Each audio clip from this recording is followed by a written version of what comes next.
أعوذ بالله من الشيطان الرجيم. بسم الله الرحمن الرحيم.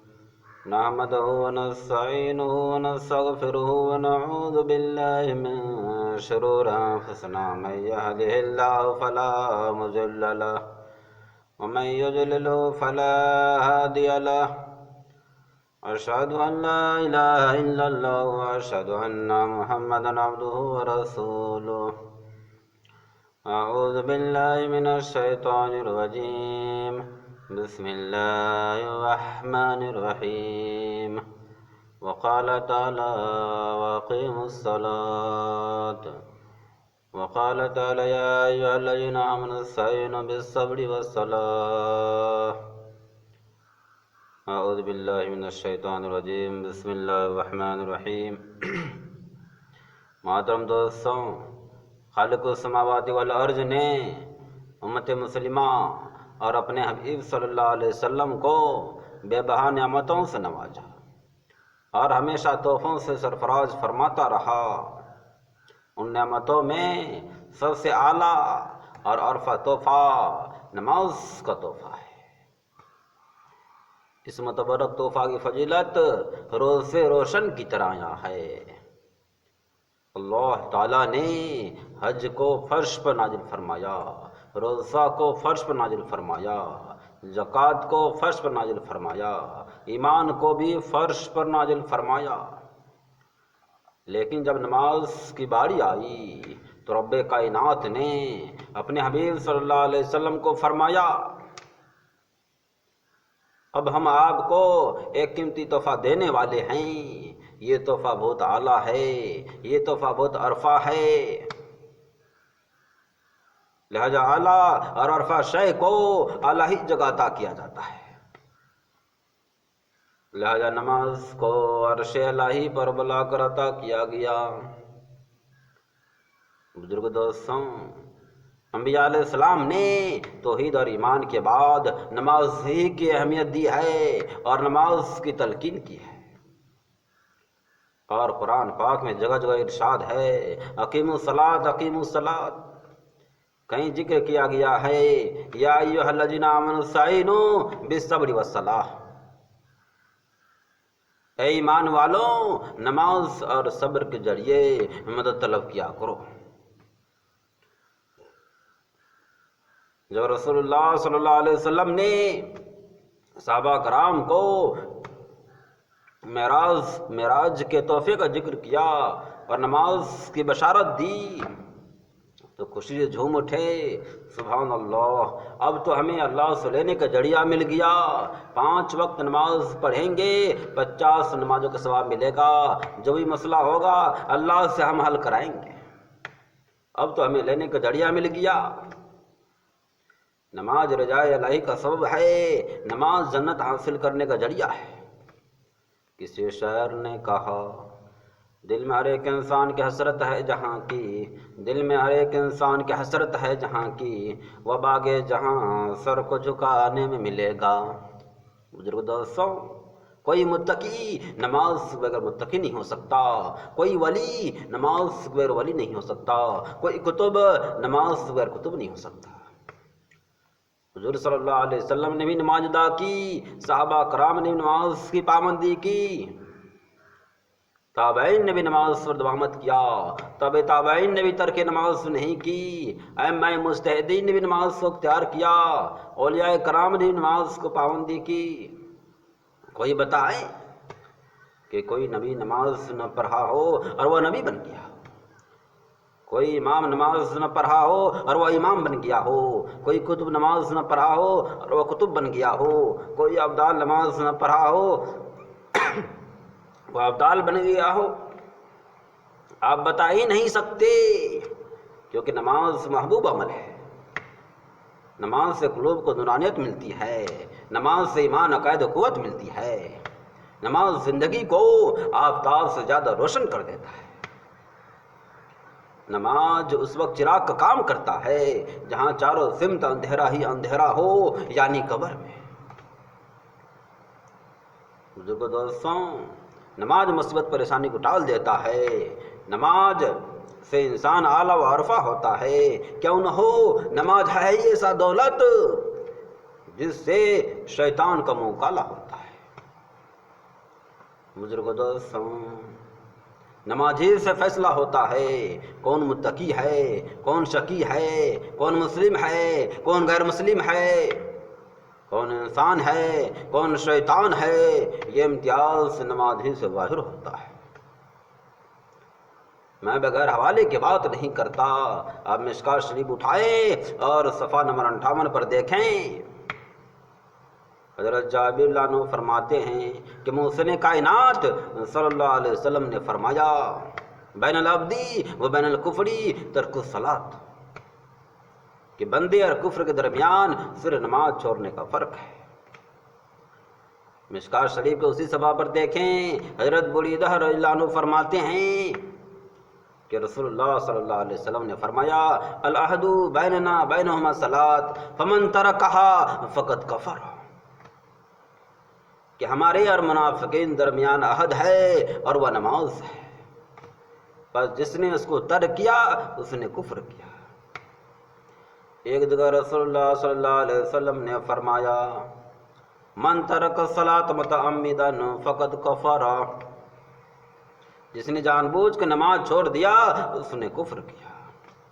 بزرگ دوستوں، ان تمام حدیث کی روشنی میں نماز کا اہمیت عدل من الشمس ہوتا ہے۔ جب بندہ رب کائنات کے دربار میں جب بندہ نماز ادا کرتا ہے تو مسلم انسانی صلی اللہ علیہ وسلم کو آنکھوں کی ٹھنڈک محسوس ہوتی ہے۔ الفاظ یوں ہے قرۃ عین فی الصلاۃ۔ جب بندہ حق تعالی شانہ کے دربار میں اپنا سر خم کرتا ہے تو مسلم انسانی صلی اللہ علیہ وسلم کو آنکھوں کی ٹھنڈک محسوس ہوتی ہے، اور تارک الصلاۃ سے نبی آخر الزماں صلی اللہ علیہ وسلم کو تکلیف پہنچتا ہے۔ لہٰذا جس نے بھی نبی آخر الزماں صلی اللہ علیہ وسلم کو تکلیف پہنچائی اس کی دنیا و آخرت برباد ہے۔ بزرگ دوستوں، جب بندہ رب کائنات کے دربار میں اپنا سر خم کرتا ہے تو حق تعالی شانہ اپنے تمام انوار و برکات کے ساتھ متوجہ ہوتا ہے، اور بندہ رحمت الہی کا محور بن جاتا ہے۔ کسی شاعر نے کہا یہ ایک سجدہ سے تو گراں سمجھتا ہے، یہ ایک سجدہ سے تو گراں سمجھتا ہے، ہزار سجدوں سے دیتا ہے آدمی کو نجات۔ بزرگ دوستوں، قیامت کے دن سب سے پہلے نماز کا سوال ہوگا۔ اس دن کوئی کسی کا نہیں ہوگا، ہر شخص نفسی نفسی کے عالم میں ہوں گے، انسان خود کے پسینے میں ڈوبا ہوا ہوگا۔ اس وقت سب سے پہلے نماز کا سوال ہوگا۔ ماہ رسالت سرکار دو عالم صلی اللہ علیہ وسلم نے فرمایا اول ما يحاسب به العبد يوم القیامت الصلاۃ فإن صلحت صلح سائر عمله وإن فسدت فسد۔ ماہ رسالت سرکار دو عالم صلی اللہ علیہ وسلم نے فرمایا کہ قیامت کے دن سب سے پہلے نماز کا سوال ہوگا۔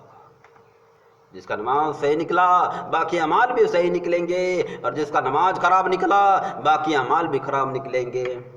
کسی شاعر نے کہا روز محشر کی جاں گداس بود، روز محشر کی جاں گداس بود، اولین پرشش نماز بود۔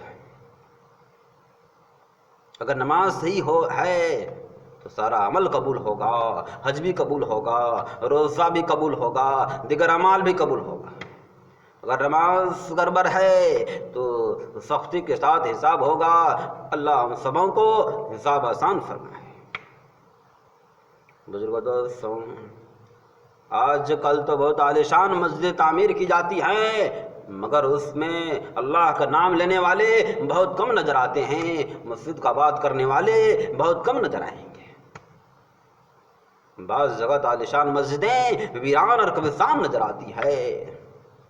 کسی شاعر نے کہا پہلے مسجدیں تھی کچی، پہلے مسجدیں تھی کچی تو نمازی تھے پکے، پہلے مسجدیں تھی کچی تو نمازی تھے پکے، آج مسجدیں ہیں پکی تو نمازی ہیں کچے۔ بزرگ دوستوں، نماز کی اہمیت ہر مسلمان قلب میں ایسی ہونی چاہیے جیسے حضرت عمر فاروق رضی اللہ عنہ قلب میں تھا. حضرت عمر فاروق رضی اللہ عنہ خلیفہ دوم امامت فرما رہے ہیں. آپ پر قاتل نہ حملہ کیا گیا، آپ زخمی ہو گئے، آپ نے فوراً امامت کے لیے حضرت عبد الرحمن بن عوف رضی اللہ عنہ کا آگے بڑھا دیا اور امت مسلمہ کو سبق دیا کہ میری فکر مت کرنا، نماز کی فکر کرو، کیونکہ جان دے دی اسی کی تھی، جان دے دی اسی کی تھی، حق تو یہ ہے کہ حق نہ ادا ہوا. بزرگ دوستوں، حضرت عمر فاروق رضی اللہ عنہ خون بہت زیادہ بہہ چکا تھا، جس کی بنا پر بار بار غسی ہوتے تھے. غسی کی اجالے کے بعد کسی نے حضرت عمر فاروق رضی اللہ عنہ سے کہا نماز کا وقت ہو گیا. آپ فوراً چلا اٹھے اور فرمایا نعم لا سہم فی الاسلامی لمن لا صلاۃ لہ. ہاں ہاں ضرور، نماز ضرور پڑھنی، جس نے نماز نہیں پڑھا اسلام میں اس کا کوئی حصہ نہیں. بزرگوں دوستوں، رسول اللہ صلی اللہ علیہ وسلم نے فرمایا الصلاۃ عماد الدین، الصلاۃ عماد الدین، فمن اقامها اقام الدین ومن هدمها هدم الدین. نماز دین کا ستون ہے، جس نے نماز قائم کیا اس نے دین قائم کیا، جس نے نماز چھوڑ دیا اس نے دین کو ڈھا دیا. حضرت عمر فاروق رضی اللہ عنہ اسی حال میں نماز ادا کیا اور فرمایا جب میں نماز پڑھنے سے عاجز ہو گیا تو زندہ رہنے میں کوئی لطف نہیں. یعنی ایسی زندگی ہی کیا جس سے احکام الہی میں کوتاہی ہو جائے. کسی شاعر نے کہا اے طائر لا ہوتی اس رزق سے موت اچھی، اے طائر لا ہوتی اس رزق سے موت اچھی، جس رزق سے آتی ہو پرواز میں کوتاہی. بزرگ دوستوں، صحابہ کرام کے اندر شوق نماز بہت زیادہ تھا، جس کے بنا پر اس کو رضی اللہ عنہم کا صرف ٹکٹ ملا. نمازی بے نمازی کو تو زمین ہی پسند نہیں کرتا کہ وہ ہمارے اندر دفن ہو جائے. اس پر میں آپ کو ایک واقعہ بتاتا ہوں کہ حضرت عمر فاروق رضی اللہ عنہ کا خلیفہ، حضرت عمر فاروق رضی اللہ عنہ کا دور ہے کہ ایک بڑھیا کا تیل زمین پر گر جاتا ہے. وہ حضرت عمر فاروق رضی اللہ عنہ کے پاس پہنچتے ہیں اور شکایت کرتے ہیں کہ زمین نے میرا تیل چوس لیا ہے.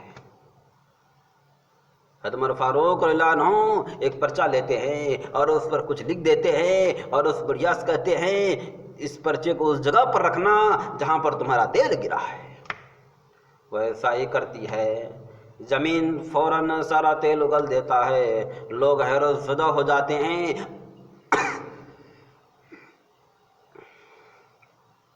آخر کیا معاملہ ہے؟